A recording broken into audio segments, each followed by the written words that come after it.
Bid you all good morning, good evening, and good night wherever you may be watching this transmission. It is I, Mike Martins, broadcasting from Merritt, British Columbia.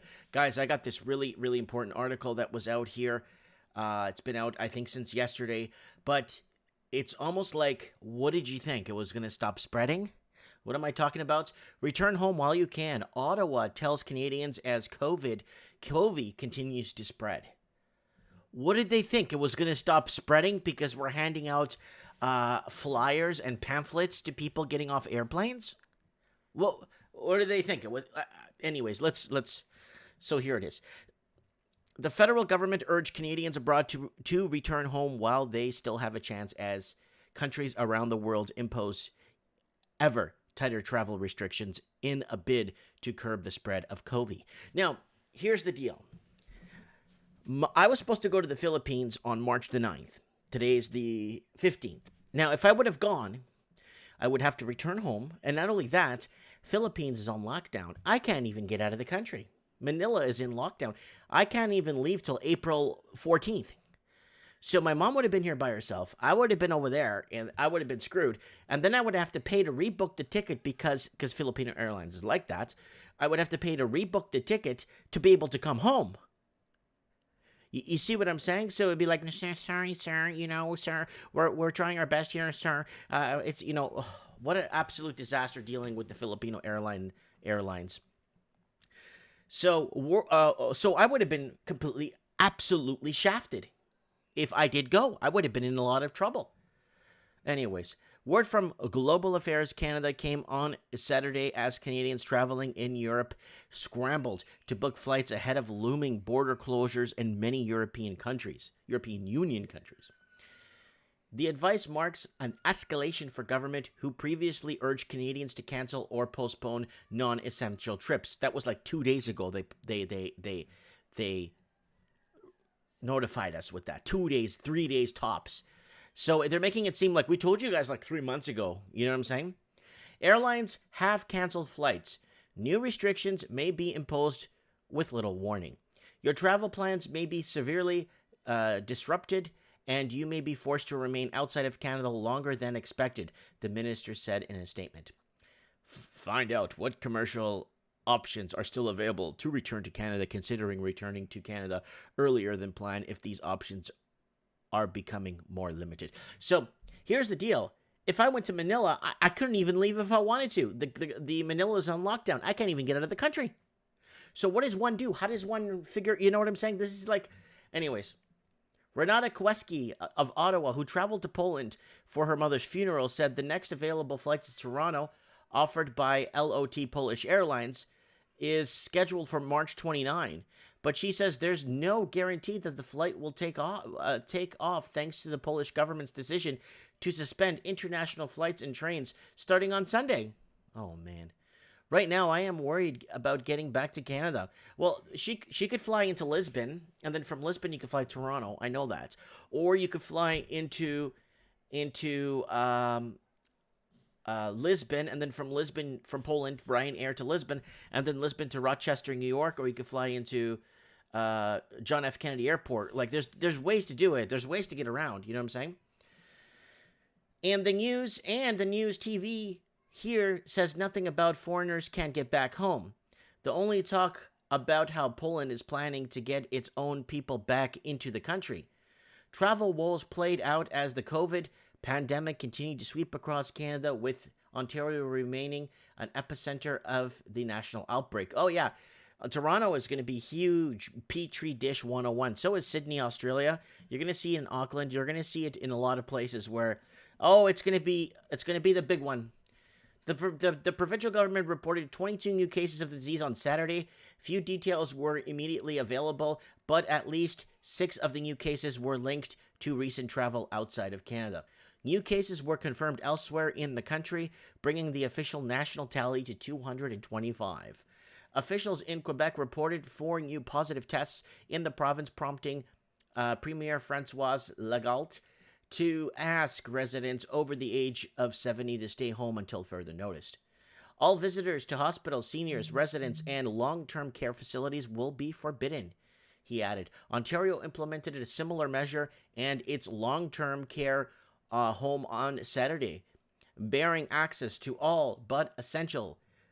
Visitors described as relatives of dying or severely ill person or a caregiver of a sick child or youth. New Brunswick reported a new presumptive case of the virus, bringing the provincial tally to 2. That's just starting, you know what I'm saying? Prince Edward Island also reported the first presumptive case of the virus hours after 2 high-profile politicians went into self-isolation. Premier Dennis King and Health Minister James both took the step after returning from trips outside of Canada, though both say they are not exhibiting symptoms.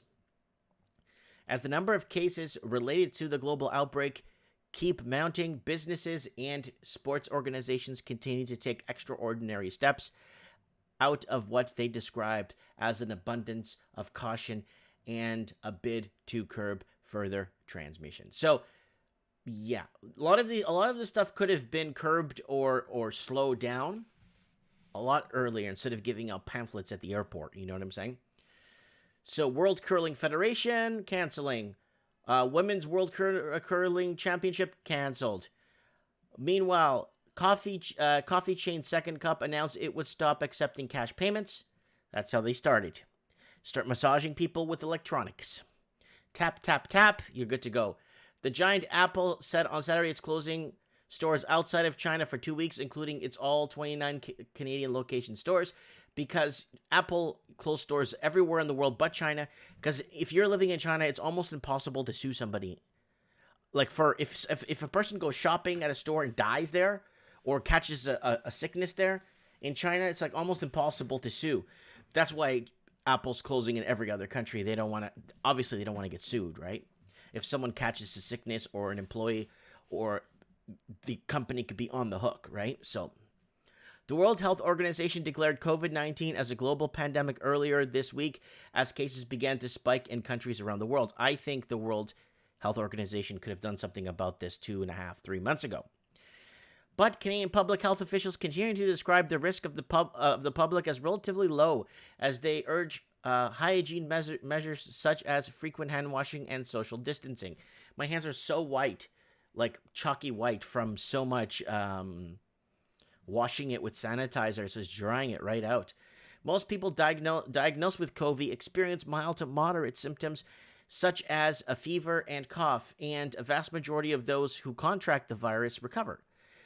The Public Health Agency of Canada says the risk to the general public is low.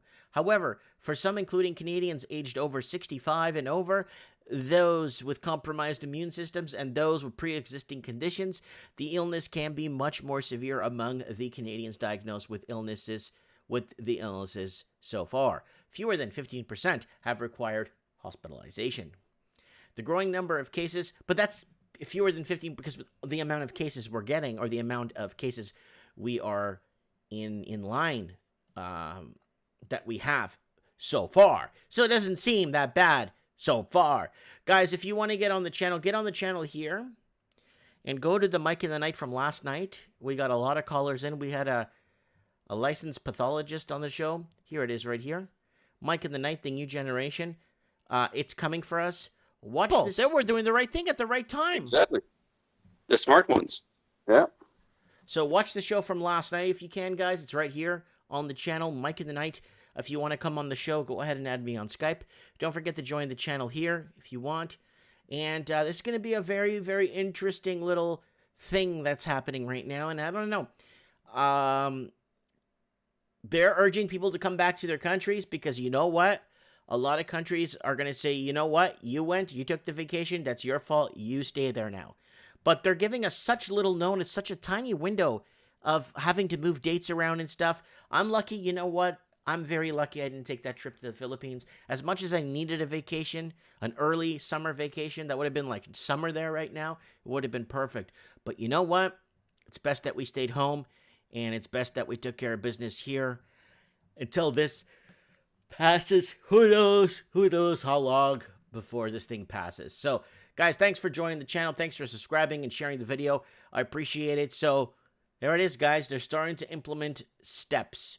Don't forget to watch this video. It's got a lot of views.